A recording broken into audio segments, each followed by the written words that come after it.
Bismillahirrahmanirrahim. Assalamualaikum warahmatullahi wabarakatuh. Alhamdulillah wa syukurillah wa salatu wassalamu ala rasulillah wa ala alihi wa sahbihi ajma'in. Di awal pertemuan perkuliahan metodologi penelitian, saya akan menyampaikan tentang motivasi meneliti dengan harapan agar para mahasiswa mempunyai spirit atau semangat untuk meneliti. Sebelumnya, saya sebagai salah satu dosen tim pengajar dalam mata kuliah metodologi penelitian ini, saya menyampaikan kurikulum vitae singkat saya seperti yang disajikan di dalam slide ini.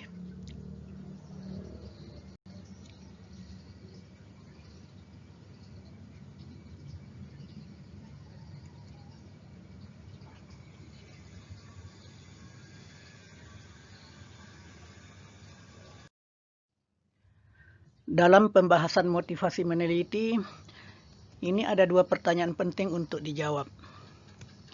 Yang pertama, mengapa kita perlu meneliti? Dan pertanyaan kedua, apa urgensi atau manfaat meneliti? Insya Allah akan kita mencoba menjawabnya pada slide-slide berikutnya. Baik, langsung saja kita menjawab pertanyaan pertama. Mengapa perlu meneliti? Ada dua alasan mendasar mengapa kita perlu meneliti, yaitu alasan substantif dan alasan normatif. Secara substantif, dosen dan mahasiswa sebagai insan akademis mempunyai tanggung jawab untuk meningkatkan kapasitas keintelektualannya atau keilmuannya sesuai dengan disiplin ilmu yang digeluti. Dan secara normatif,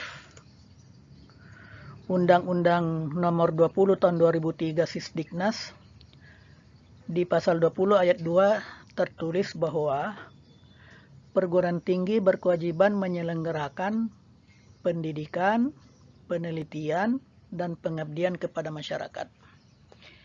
Ini yang kemudian dikenal dengan istilah Tridharma Perguruan Tinggi. Nah, penelitian satu di antara tiga tridharma perguruan tinggi tersebut. Sekarang kita akan menjawab pertanyaan yang kedua. Apa sih urgensi atau manfaat meneliti? Dalam slide ini, setidaknya saya menyajikan 5 poin urgensi atau manfaat meneliti. Poin pertama adalah semangat Iqra, dan dengannya memungkinkan kita akan menghasilkan apa yang disebut dengan amal jariah bagi peneliti muslim. Urgensi yang kedua, untuk mengupdate dan memperkaya materi ilmu pengetahuan dan teknologi. Dan urgensi yang ketiga, untuk menumbuhkan atau mengasah potensi diri setiap ilmuwan atau insan akademis yang melakukan penelitian. Dan urgensi yang keempat, dengan penelitian menjadi sarana untuk menghasilkan rasa kepuasan dan refreshing. Sedangkan urgensi yang terakhir, urgensi yang kelima adalah dengan penelitian menjadi jalan untuk memberikan income plus, pendapatan tambahan, bahkan main income atau pendapatan utama bagi peneliti. Nah, ini 5 poin yang insya Allah kita akan bahas secara singkat pada slide-slide berikutnya.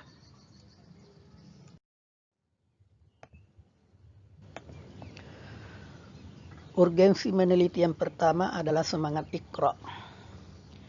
Di dalam Al-Quran, surah Al-Alaq ayat 1-5 disebutkan auzubillahi minasyaitonirrajim.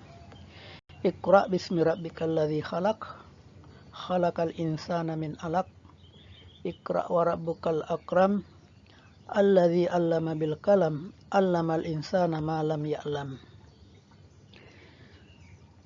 Poinnya dalam 5 ayat pertama surah Al-Alaq ini adalah perintah membaca. Membaca itu adalah pintu utama di dalam berilmu. Dan membaca dalam makna yang lebih luas, membaca berarti bukan hanya sebatas melafazkan alif batasa atau ABCD, tapi membaca berarti memperhatikan. Membaca berarti mengamati, mengobservasi, meneliti. Jadi Al-Quran memerintahkan kita untuk ikra, artinya membaca alam semesta ini. Lebih jauh adalah mengamati, meneliti. Ya. Dan dengan cara seperti itu kita akan mengungkap ilmu pengetahuan di alam semesta ini. Kita akan mengungkap rahasia-rahasia Allah di dalam menciptakan alam ini yang ternyata kemudian banyak memberi manfaat bagi kehidupan.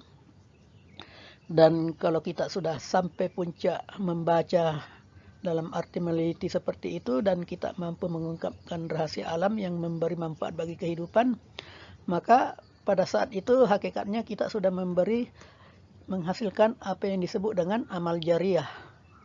Selama hasil penelitian kita itu dapat dimanfaatkan oleh orang banyak, maka selama itu kita akan mendapatkan pahala sebanyak orang yang mengikuti temuan kita. Bahkan sekalipun kita sudah meninggal dunia, tetapi karya atau temuan dari hasil penelitian kita dimanfaatkan oleh orang, maka kita pun tetap panen pahala, dan itulah yang disebut dengan amal jariah.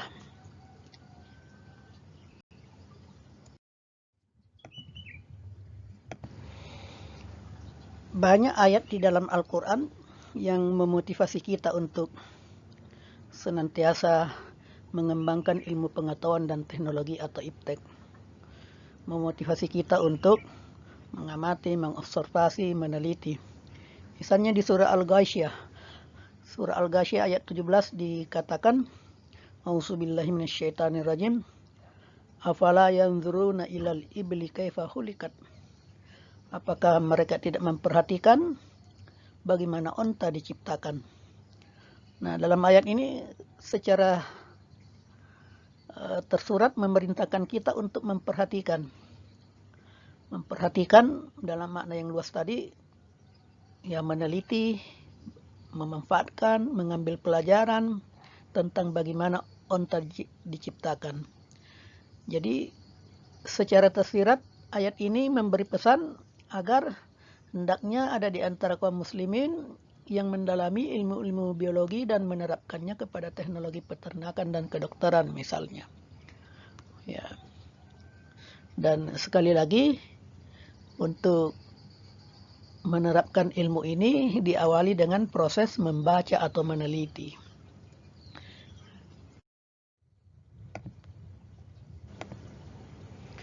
Demikian juga di ayat selanjutnya, masih di surah Al-Ghasyiyah ayat 18 sampai 20 disebutkan, wa ilas sama'i kaifa rufi'at, wa ilal jibali kaifa nusibat, wa ilal ardi kaifa sutihat. Maka apakah mereka tidak memperhatikan bagaimana langit ditinggikan, memperhatikan gunung-gunung bagaimana ditegakkan atau dipancangkan, dan bumi bagaimana dihamparkan. Jadi di sini Allah memerintahkan kita untuk memperhatikan tentang fenomena langit, fenomena gunung, fenomena bumi. Secara tersirat ayat ini memerintahkan kita untuk mendalami ilmu-ilmu bumi dan antariksa, mendalami ilmu-ilmu geologi, dan mendalami ilmu teknologi pertambangan.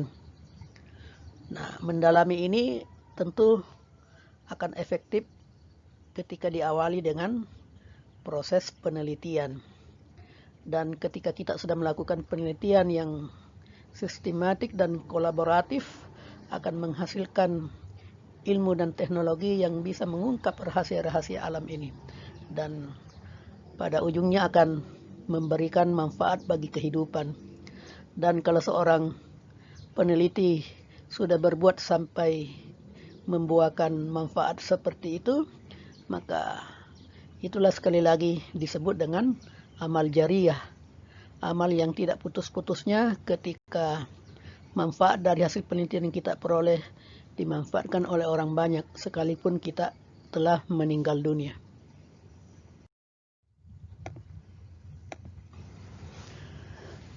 Yang menariknya bahwa ketika Allah memerintahkan kita untuk mengamati alam ini, melakukan penelitian, dan kemudian dari hasil kegiatan penelitian kita akan menghasilkan ilmu pengetahuan dan teknologi yang bisa mengungkap rahasia alam ini dan bisa memberi manfaat, maka pada saat itu kita sesungguhnya sudah menyandang sebagai seorang ilmuwan, dan Allah pun memberikan penghargaan yang luar biasa terhadap para ilmuwan. Di surah Al-Mujadilah ayat 11 dijelaskan, A'udzubillahi minasyaitonirrajim, yarfa'illahu alladzina amanu minkum walladzina utu ilma darajat. Allah akan meninggikan orang-orang yang beriman di antaramu dan orang-orang yang diberi ilmu pengetahuan beberapa derajat. Ya, ini luar biasa ya. Surah Al-Mujadilah ini seringkali dibacakan pada saat wisuda di UMI. Nah, para peneliti dan ilmuwan itu potensi menghasilkan amal jariyah ketika mereka melakukan penelitian dan menghasilkan iptek yang bisa dimanfaatkan. Nah, amal jariyah adalah amal yang pahalanya tidak putus dengan kuantitas berlipat ganda. Unlimited, istilah Al-Qurannya adalah ghairul mamnun. Di satu hadis disebutkan yang intinya menyebutkan man sanna fil Islam sanatan hasanatan falahu ajru ila akhir hadis, yang intinya mengatakan bahwa siapa yang memulai atau mempelopori kebaikan di dalam Islam, maka dia akan mendapat pahala perbuatannya dan pahala orang-orang yang mengikuti atau meniru perbuatannya, orang-orang yang mengikuti kepeloporannya, tanpa mengurangi pahala orang yang mengikuti kebaikan itu. Hadis riwayat Bukhari Muslim. Jadi ketika kita melakukan penelitian dan menemukan sesuatu yang bermanfaat, maka artinya kita menjadi pelopor manfaat itu. Dan pada saat itu kita akan sekali lagi panen pahala sebanyak orang yang memanfaatkan hasil penelitian kita. Jadi bisa dibayangkan bagaimana misalnya penemu listrik, siapa nih, Thomas Alva Edison ya. Andaikan Thomas Alva Edison itu seorang yang beriman, maka beliau akan mendapat pahala sekalipun dia sudah meninggal, mendapat pahala sebanyak orang yang memanfaatkan temuannya, yaitu yang memanfaatkan listrik. Bisa dibayangkan saat ini berapa banyak penduduk yang memanfaatkan jasa listrik. Luar biasa. Sekarang kita akan membahas urgensi meneliti yang kedua, yaitu untuk mengupdate dan memperkaya ilmu pengetahuan dan teknologi. Seperti dimaklumi bahwa iptek berkembang terus seiring berkembangnya dinamika hidup sepanjang masa. Para ilmuwan, khususnya insan akademis, dosen dan mahasiswa, itu punya tanggung jawab untuk mengembangkan iptek. Nah, melalui penelitian, ilmuwan akan dapat mengoreksi dan menyempurnakan iptek yang sudah ada, dan atau menciptakan iptek yang baru. Melalui penelitian, kita potensi akan menghasilkan karya ilmiah berupa buku, jurnal, paten, dan lain-lain. Nah, khusus mahasiswa dengan penelitian akan menghasilkan karya ilmiah yang disebut dengan skripsi, tesis, atau disertasi.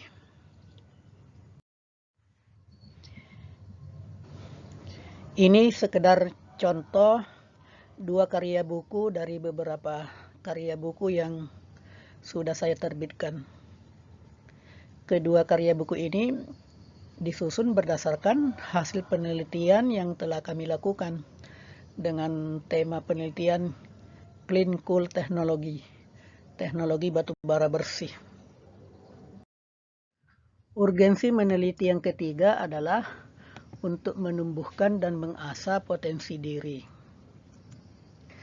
Pada prinsipnya, setiap insan akademis, dosen dan mahasiswa itu punya potensi keilmuan, potensi untuk berkreasi, dan potensi untuk berinovasi. Nah, potensi inovasi tersebut sebetulnya ibarat emas yang terpendam di bumi Republik Indonesia yang tercinta ini. Selamanya tidak memberi nilai dan manfaat ketika tidak pernah digali. Nah, melalui penelitian, potensi inovasi emas itu kemudian dapat dimunculkan dan dimanfaatkan. Sekaligus melalui penelitian, potensi diri sebagai kreator dan inovator semakin tumbuh.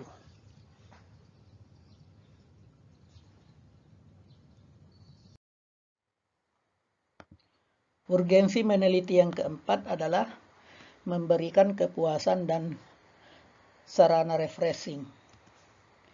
Jadi dengan penelitian memungkinkan bisa memberikan kepuasan batin tersendiri bagi peneliti.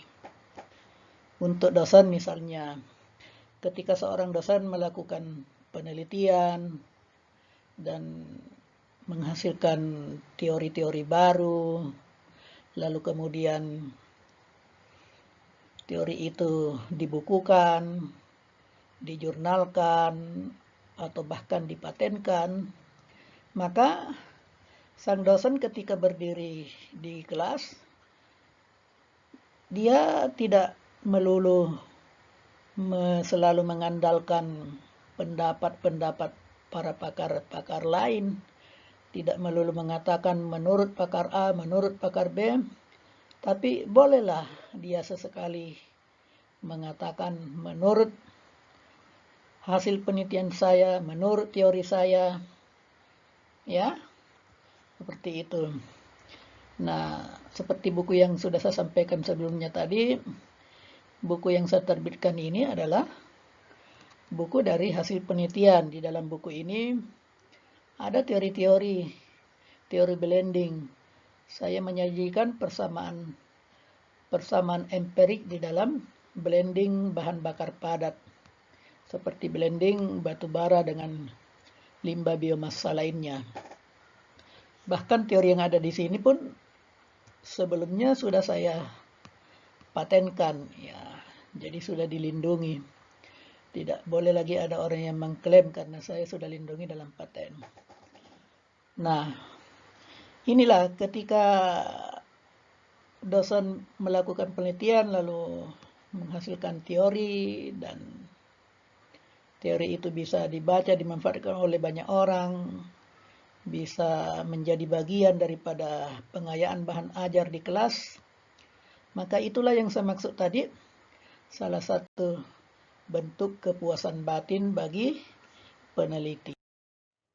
Di samping memberikan kepuasan, dengan penelitian juga menjadi sarana refreshing. Jadi dengan melakukan penelitian, ini menjadi sarana dan jalan untuk kita refreshing. Berbagai rangkaian aktivitas penelitian, misalnya pergi jalan-jalan untuk sampling, questionnaire, wawancara, persentase, jadi narasumber, dan lain-lain. Ini semua aktivitas sekaligus bernuansa refreshing. Ya, ini adalah dokumentasi di mana saya mengikutkan mahasiswa S1, S2 dalam penelitian. Ya, diawali pergi sampling bahan di daerah. Ya, ini adalah bernuansa refreshing. Melaksanakan penelitian di laboratorium, ya, mencoba mengaplikasikan hasil-hasil penelitian seperti ini ya, dan melakukan perjalanan persentase ke luar negeri dari hasil penelitian. Nah, ini semua adalah sarana refreshing. Nah, sekarang yang terakhir, urgensi meneliti yang kelima adalah memberikan income plus, bahkan main income. Jadi melalui penelitian itu sangat bisa jadi akan memberikan sumber penghasilan tambahan bagi peneliti. Bahkan tidak menutup kemungkinan akan menjadi sumber penghasilan utama. Ya. Ini foto seorang peneliti yang sukses, seorang pakar teknik kimia dari ITB Bandung. Beliau adalah Dr. I.G. De Wenten. Pak Wenten ini sudah menghasilkan, ya, banyak melakukan penelitian dan menghasilkan banyak paten. Di mana patennya banyak beberapa di antaranya dibeli atau disewa oleh berbagai industri dalam negeri dan luar negeri seperti di Jerman dan di Inggris, ya, Inggris dan Prancis. Ya, jadi Pak Wenten ini betul-betul sudah merasakan dan menikmati apa yang disebut dengan royalti dari hasil penelitian beliau. Dari royalti itu, pendapatan beliau ini sudah jauh lebih besar daripada gaji beliau sendiri sebagai dosen, ya. Ya, dengan kata lain, dari hasil penelitiannya sudah menjadi main income, menjadi pendapatan utama ketimbang, ya, pendapatan beliau dari profesi sebagai dosen.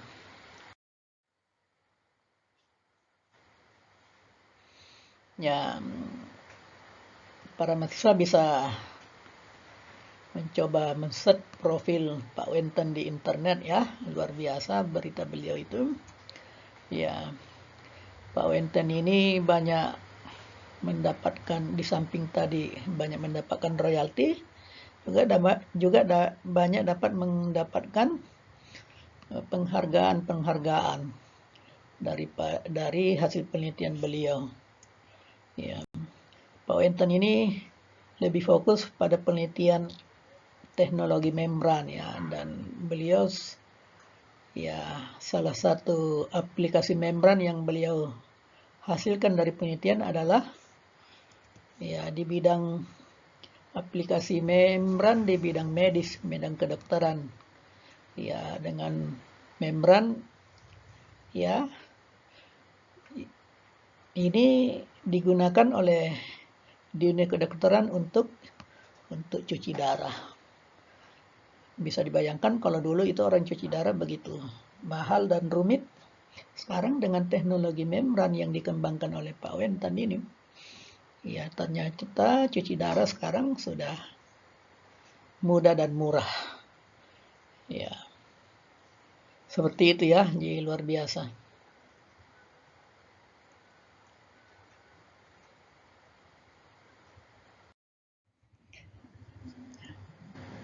Ya, demikianlah uraian dan pembahasan kita tentang motivasi meneliti, di mana kita sudah membahas mengapa kita harus meneliti dan apa urgensi atau manfaat meneliti. Mudah-mudahan bisa dipahami dengan baik dan karenanya menjadi spirit atau semangat untuk kita senantiasa melakukan penelitian. Untuk menutup pembahasan ini, kita sampaikan sabda Rasulullah sebagai suatu motivasi, yaitu khairun nas ta'amfa'ulin nas.